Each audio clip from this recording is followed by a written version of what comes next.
This is a Phyn Plus rough plumbing blank, and unfortunately it will be going in place of Phyn Plus for what I hope is only a short amount of time. The first thing that needs to be done is shut off the water and open a faucet to drain down the house. Looks about perfect. The deal is, pex can't be left exposed to the sun, so I'm going to protect it with the foam. So now it's time to remove Phyn Plus. Ooh, that's toasty.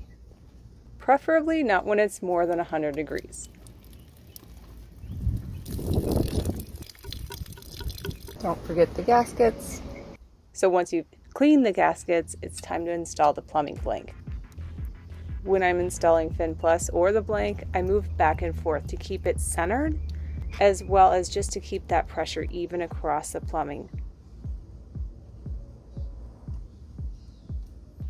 And then I crank it down, protecting the plumbing from the tools I'm using with a couple of towels.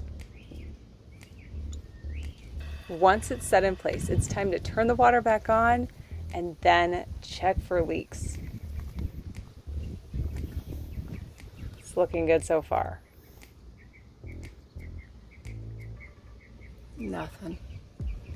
So don't forget that you have an open faucet inside the house. It's time to go turn it off and then verify again, now that we're pressurized, that there are no leaks.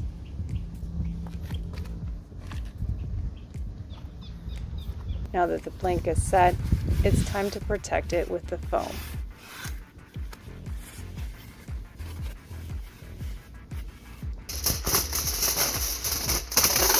You can see there's nothing dripping out.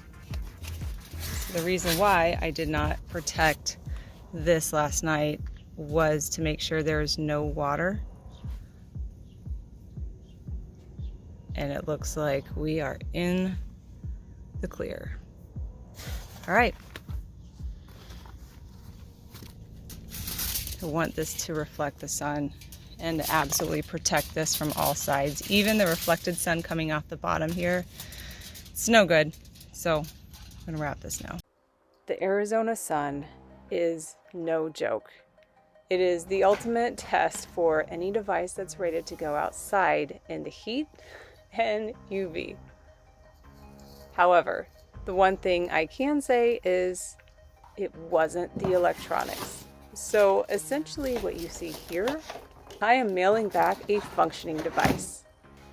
But of course, that's only part of the story.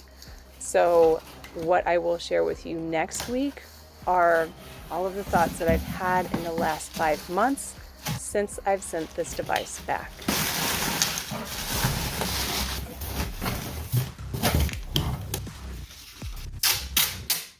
In the meantime, keep your devices protected, and I will see you next week.